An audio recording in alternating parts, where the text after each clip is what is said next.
Alguém já ouviu esse termo? Não? Desigrejados? Já ouviu? O que significa?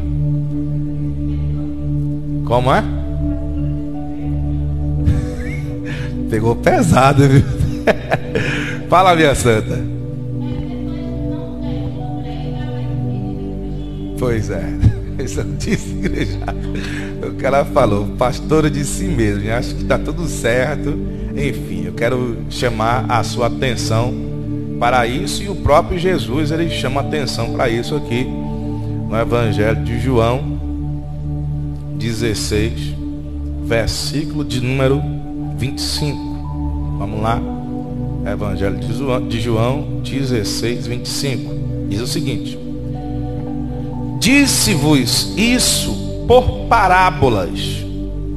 Chega, porém, a hora em que vos não farei mais por parábolas, mas abertamente vos falarei acerca do Pai. Para um pouquinho, por favor, que aqui tem muitas instruções da parte de Deus para as nossas vidas. Então, nós sabemos que quando o Senhor Jesus ele veio à terra, inicialmente, ele sempre procurava usar meios cotidianos para chamar a atenção daquelas pessoas acerca do reino de Deus. Claro, até porque a missão do Senhor Jesus aqui na terra foi revelar o Pai, apresentar para as pessoas o Pai, mostrar para elas o reino de Deus e compartilhar com essas pessoas também a vida eterna. Mas como existia muitos religiosos naquela época, as pessoas não entendiam muito bem o que se dizia, o Senhor Jesus passou a usar meios, que nós conhecemos como parábolas, coisas que eram do dia a dia, do cotidiano deles, para que eles viessem entender a mensagem que era passada. Eles entendiam. Só que chegou esse momento que o Senhor disse: olha, não vos falareis mais por parábolas, falarei abertamente. A gente sabe que quando a pessoa inicia na fé, a gente usa diversos meios para levar a pessoa a entender o que o Senhor Jesus quer passar através daquela palavra. Mas chega um momento que ela tem que mudar, ela tem que deixar de ficar somente no leite e passar a comer buchada, feijoada, coisa pesada mesmo. Mas tem pessoas, irmãos, que mesmo depois de 10, 15, 20 anos, ela não consegue ainda comer uma coisa mais pesada, uma coisa que dá um sustento maior para a fé dela. Será se o pastor ou quem quer que seja levar uma palavra mais forte para ela, é capaz de até passar mal? A partir dessa situação é que muitas pessoas começam a se dispersar e se tornar um desigrejado, porque ela não consegue. Ela quer viver o tempo todo o que, gente? No banho-maria, o tempo todo no leite. Quando você é um pouquinho mais firme, falar algo mais firme para ela, da parte de Deus abertamente. E quando a pessoa está num erro, por exemplo, ela não tem esse conhecimento profundo do Senhor, você, irmão, vamos devagar, vamos buscar Deus. Você começa. Mas quando ela tem um conhecimento da palavra de Deus, ela vacila, você fala o que, irmão? Pega um pouquinho mais firme com ela já se aborrece. Falar abertamente, claramente com ela, já fica aperreada. Então é isso que o Senhor Jesus, ele fala aqui aos seus discípulos: não vou falar com vocês mais por parábolas. Eu vou falar com vocês claramente, abertamente, para que vocês entendam. E aí ele fala o seguinte, verso 26: naquele dia pedireis em meu nome, e não vos digo que eu rogarei por vós ao Pai, pois o mesmo Pai vos ama, visto como vós me amastes e crestes que saí de Deus. Ou seja, ele dá aqui uma palavra. Em que sentido? Se vocês me amam, vocês vão guardar a minha palavra e vocês também serão amados. Porque o Pai, ele ama a todos, mas o Pai ama a todos que me amam. Você entende aqui o texto? O Pai ama a todos que me amam. Então ele ama a todos. Mas, visto como vós me amastes e crestes que saí de Deus. E de fato, o Pai, ele ama a todos que amam o Filho. Por sua vez, o Filho ama todos aqueles que amam seus discípulos. Repito, o Pai ama a todos que amam o Filho. No caso, o Senhor e Salvador Jesus Cristo. Por sua vez, o Filho ama a todos que amam os seus discípulos, que seguem a vontade de Deus. E eu quero te mostrar isso aqui à luz da Bíblia, em nome de Jesus, em Mateus. Deixe marcado, por favor, aí, que já retornaremos já. Mateus 25, em nome de Jesus.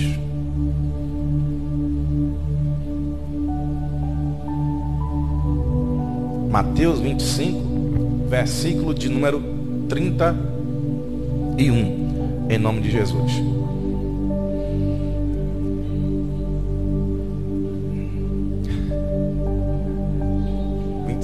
Diz assim: e quando o Filho do Homem vier em sua glória, e todos os santos anjos com ele, então se assentará no trono da sua glória, e todas as nações serão reunidas diante dele, e apartará uns dos outros, como o pastor aparta dos bodes as ovelhas, e porá as ovelhas à sua direita e os bodes à esquerda.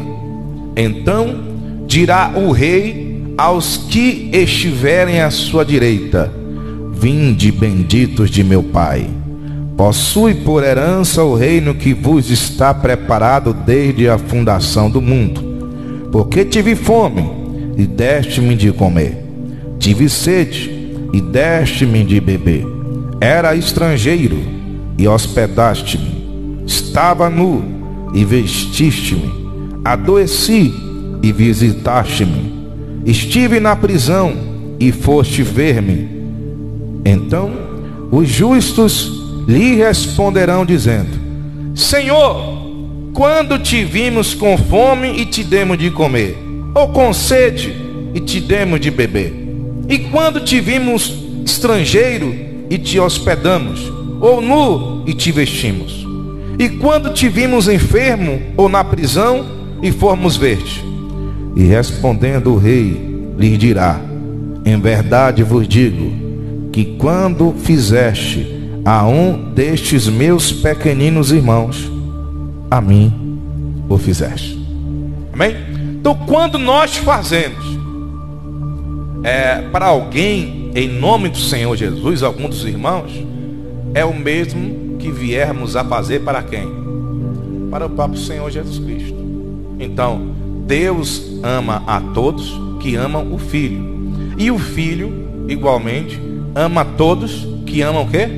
A seus discípulos. E se eu amo os discípulos, eu vou cuidar dos discípulos, eu vou procurar cuidar destes servos que o Senhor Deus tem levantado para anunciar o Evangelho, levar as boas notícias. Não só esses, mas você também é discípulo de Cristo, e você, como discípulo de Cristo, tem que ajudar um ao outro e amar um ao outro.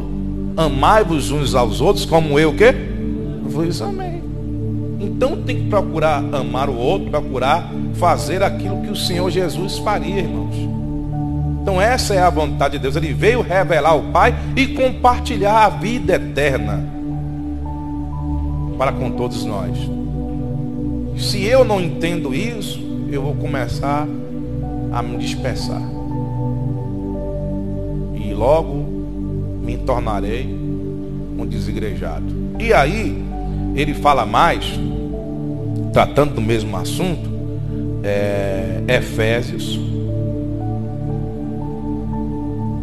capítulo 4. Efésios capítulo 4, versículo 7, por favor.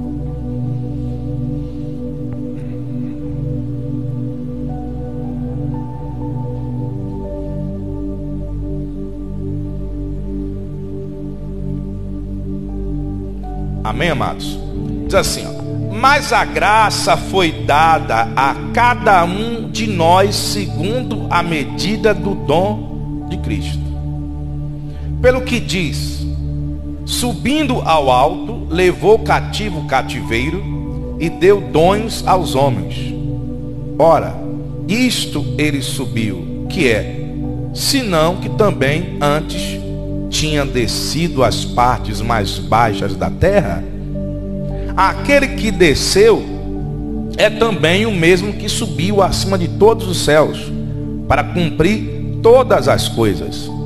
E ele mesmo deu uns para apóstolos, e outros para profeta, e outros para evangelistas, e outros para pastores e doutores, querendo o aperfeiçoamento dos santos, para a obra do ministério, para a edificação do corpo de Cristo. Então ele inicia falando que Deus, ele dá dons aos homens. O Senhor Jesus, ele foi, né, levado de volta ao Pai, subiu, mas ele deu os dons, aos homens, para que estes homens continuassem na realização dessa obra de Deus. Ele diz lá em João 14:12: aquele que crê em mim fará as mesmas obras, fará maiores que estas, porque eu vou para o meu Pai que está no céu. Então, quem crê fará as mesmas obras que ele fez, e fará também coisas maiores. É só acreditar, é só confiar. E aí aqui inicia-se ele dando dons ministeriais, né, para as pessoas. Então, quais são os dons ministeriais, gente? Vocês viram aí? Quais são os dons ministeriais? Me ajuda aí. Vamos lá?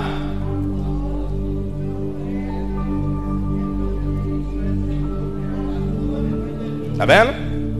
Apóstolos, profetas, evangelistas, pastores e doutores. E para que serve esses dons ministeriais? Para que serve? Aperfeiçoamento dos santos. Que santos são esses? Olha para o lado e fala: diga aí, meu santo, tudo bem com você? É para que você, para que aquele que tem o dom ministerial venha ajudar a pessoa a crescer espiritualmente. Ajude a pessoa a se aproximar mais de Cristo, que venha se edificar num corpo de Cristo. Então, essa é a responsabilidade das pessoas que têm esses dons ministeriais. E aí fala mais, versículo 13, ok? Até que todos cheguemos o que, gente? A unidade da fé. Olha aqui, até que todos cheguem à unidade da fé, que todos estejam o quê? No mesmo nível espiritual, no mesmo patamar. Observe, quando Jesus, o Senhor Jesus, ele começa a convocar os discípulos para o ministério, né, que inicialmente foram 12, ele vai chamando um daqui, um dali, e vai ensinando esses discípulos como deveriam proceder nas mais diversas situações. E em um momento os discípulos voltam felizes da vida: Senhor, em teu nome até os demônios obedecem. Aí o Senhor fala: não se glorie por isso. Na verdade, então eles aprenderam, caminharam lado a lado com o Senhor, aprenderam a importância de exercer o ministério, de usar aquilo que Deus havia dado a eles por meio do nosso Senhor e Salvador Jesus Cristo, e eles voltam agora felizes da vida. Então, quando nós, qualquer um de nós, passarmos a usar o que Deus nos dá, irmãos, nós crescemos, começamos a trabalhar aquilo que o Senhor Deus tem nos dado, aquilo que os homens de Deus têm ensinado dentro da palavra de Deus, é claro. A gente começa a crescer e vamos chegando na mesma unidade de fé. Claro, tem muitas pessoas que entendem essa questão de unidade da fé, né, de maneira errada. Não é porque, digamos que aqui todos, é só um exemplo, estejamos na mesma unidade de fé. A unidade de fé quer dizer que todos vão falar a mesma linguagem, todos vão brigar pelo mesmo propósito, que é o reino de Deus, que é a justiça de Deus, que é buscar fazer com que o reino de Deus venha crescer. Não quer dizer que todos venham ter o mesmo temperamento. Entende? A mesma mentalidade. Até porque com os discípulos não foi assim. Viviam em unidade. Mas olha o temperamento do Pedro. Olha o temperamento do João. Vocês lembram? Olha o temperamento do Tiago. Tiago gostava do desafio. Depois que, claro, de Pentecostes, o Pedro foi mais tratado. Ele recebeu a unção de Deus, ele se tratou mais. Aí tem gente que enquanto não recebeu a unção de Deus, não. Vai ter alguns vestígios ainda ali do velho homem. Você percebe nas ações da pessoa que tem uns vestígios do velho homem ainda ali. Vez ou outra quer, eu tô de volta. Vez ou outra quer se incorporar e voltar de novo na vida da pessoa. Por isso ela tem que buscar não só viver na unidade da fé, como também o que, irmãos? Que chegue também ao conhecimento do Filho de Deus. Tem que buscar conhecer ao Senhor cada dia mais. Oséias já dizia: conheçamos e prossigamos em conhecer ao Senhor, porque às vezes nós temos não sei quanto tempo dentro de uma congregação, mas temos pouco tempo com Cristo. Não é verdade? Tem quanto tempo de igreja? 10, 20 anos. E com Cristo tem quanto tempo? Você faz algumas perguntas simples em relação ao Senhor. Para algumas pessoas ela não sabe, porque ela tem que se aprofundar no conhecimento de Cristo. Paulo já disse que temos que buscar ou procurar crescer na graça e no conhecimento do Senhor. Quando você busca crescer na graça e no conhecimento do Senhor, irmãos, quanto mais você vai, mais sede você tem. E você aprende uma coisa. Você aprende a não mais ficar vivendo pelos outros. Você passa a viver por aquilo que Deus diz que você é, em nome de Jesus. Continuando para a gente adiantar aqui, e ao conhecimento do Filho de Deus, a varão perfeito, à medida da estatura completa de Cristo, para que não sejamos mais o que? Meninos inconstantes. Sabe por que existem muitos meninos na fé, irmãos? Porque fica muito olhando para os outros. Pastor, eu não consigo entender como é que fulano de tal diz que é crente e faz isso e aquilo. Deixa ele fazer. Há muitos anos atrás, muitos anos, graças a Deus, eu quase fraquejo na fé. Por quê? Porque eu ficava olhando pessoas que deveriam ser exemplos, não davam exemplo. Eu ficava chateado com a atitude de algumas pessoas que se diziam de Deus. Mas chegou um tempo que eu parei de olhar para isso. Porque se você ficar olhando para isso, valorizando isso, logo você vai se dispersar e pode se tornar um desigrejado. E vai continuar achando o que, minha santa? Que é servo. Continuar, não, eu sirvo a Deus do meu jeito. Mas não é do seu jeito, é do jeito de Deus. A Bíblia fala que nós não podemos deixar de congregar como é costume de alguns.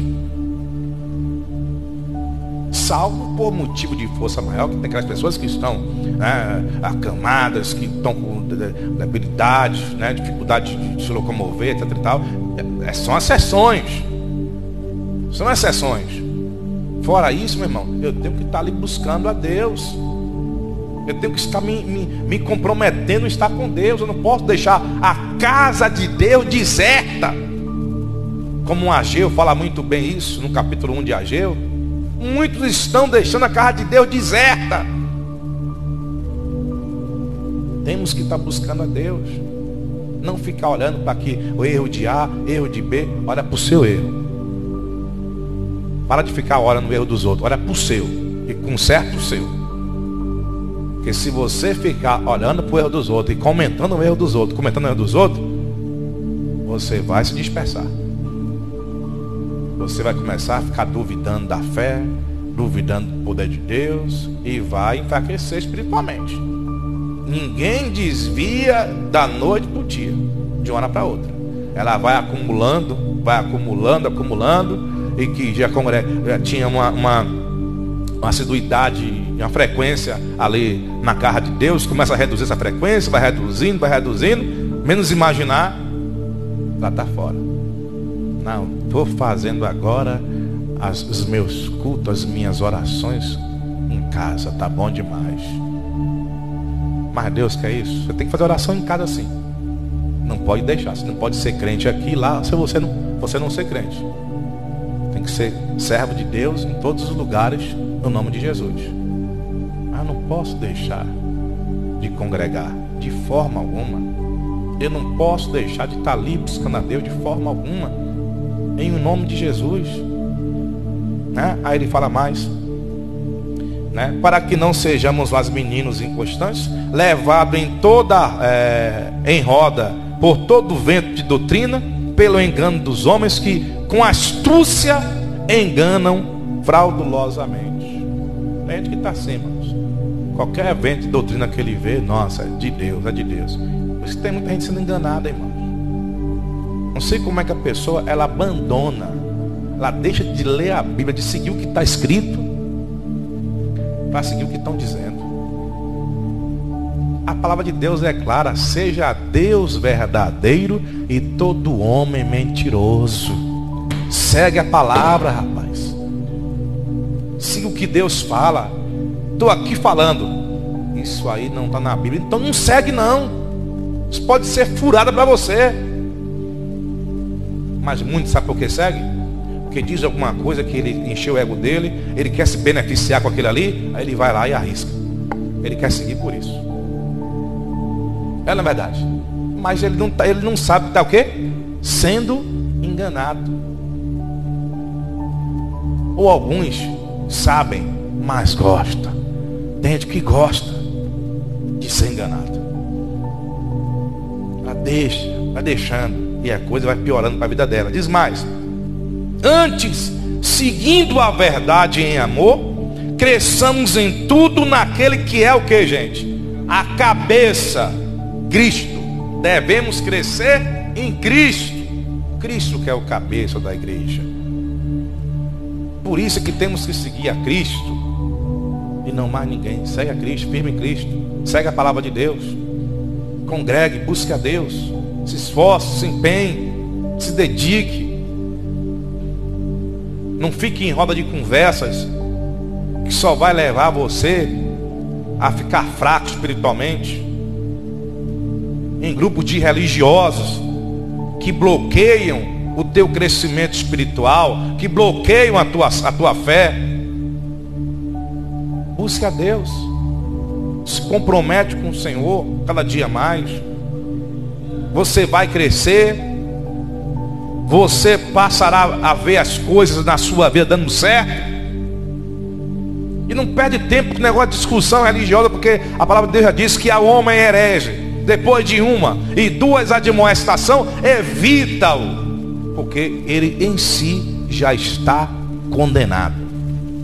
Mas perde tempo com conversa, com coisas que não vai salvar ninguém, que não vai levar ninguém para o céu, que não vai fazer com que o reino de Deus venha crescer, vai atrapalhar a sua vida, irmão.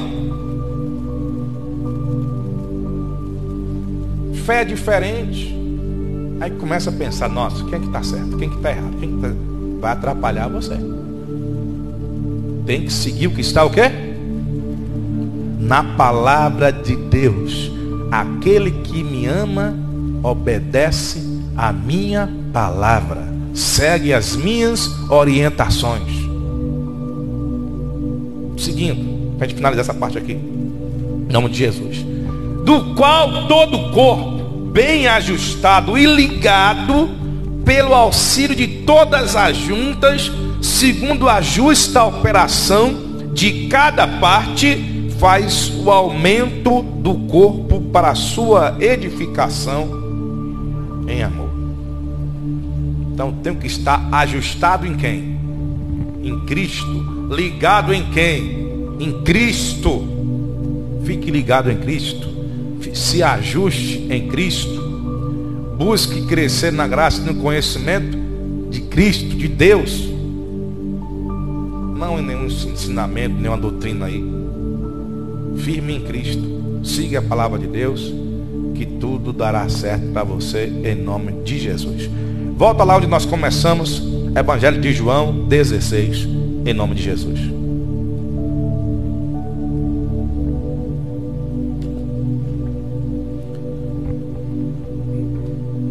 Verso de número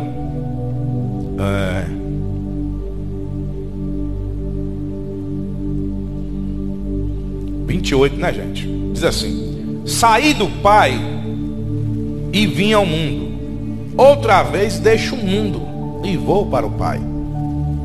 Disseram-lhe os seus discípulos: eis que agora falas abertamente, não dizes parábola alguma. Agora conhecemos que sabe tudo e não precisas de alguém, de que alguém te interrogue. Por isso cremos que saíste de Deus. Que mancada, viu, irmãos? Olha aqui. Respondeu-lhe Jesus: credes agora?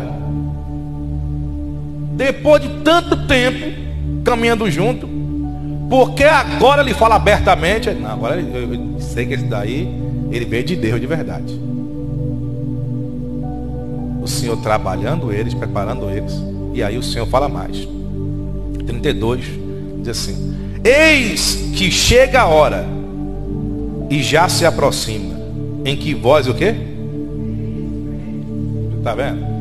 Sereis dispersos. Então está aqui já na palavra. Muitos estão se dispersando, irmão, se espalhando. Por quê? Está deixando a incredulidade entrar no coração, falta de vigilância e oração. Que observe, você fala com a pessoa: irmão, você não está vigilante. Você está orando esses dias, irmão? Eu estou aqui agora, eu estou em oração, você não sabe? Não está orando mais. Vive inquieta, preocupada. Por quê? Está o tempo todo inquieto, preocupado. Não está seguindo as orientações de Deus. Não está vivendo na palavra de Deus. Vive na palavra de Deus, você vai saber que o guarda de Israel não dorme. O guarda de Israel não dorme. Está sempre a te proteger. Mas se está disperso, vive em pânico, em desespero. Está disperso. A hora que o Senhor fala, eu percebo que vai chegar a hora que vocês irão se dispersar. E fala mais: cada um para o quê? Para a sua casa. E me deixarei só, mas não estou só, porque o Pai está comigo. Amém, gente? Então estamos vivendo um momento, irmãos, que muitas pessoas estão dispersas, estão deixando o Pai. Quantas pessoas usou essa artimanha de pandemia para se desviar? Deixou o espírito da incredulidade tomar conta. Quantos servos de Deus, que eram servos de Deus, estão depressivos porque esqueceram a palavra de Deus. Não conseguem dormir. Uma perturbação danada. Uma confusão medonha. Sabe? Fica na palavra de Deus. Aplique o seu coração em Deus. Diz a palavra 1 Pedro, acho que é 5:7, fala: lançando sobre ele, toda a vossa ansiedade, porque ele tem cuidado de vós. Ele tem cuidado de vós, de cada um de nós. Lance sobre ele a ansiedade. Creia na palavra de Deus. Não esqueça que ele veio Ele veio revelar o Pai para nós e compartilhar a vida eterna conosco, em nome de Jesus. Coloca isso no seu coração e não se deixe enganar. Fique firme na palavra de Deus. Não se disperse não, em nome de Jesus. Não permita que ninguém desvie você do caminho, desvie você do propósito de Deus, da palavra de Deus. Mas esteja cada dia mais firme no Senhor, na força do poder de Deus, em nome de Jesus. Amém, povo de Deus? Aplauda o Senhor Jesus, que Ele merece.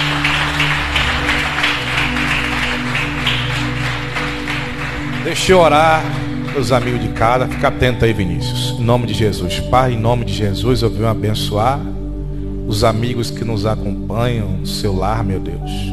Que essa palavra tenha falado com essa pessoa, que ela venha acordar, despertar, meu Deus, para a vida e firmar um compromisso com a verdade, com a tua palavra, e não permita que ninguém, conversa errada, Pai, venha atrapalhar a fé dele, a comunhão dele com o Senhor, em nome de Jesus. E amém. Glória a Deus.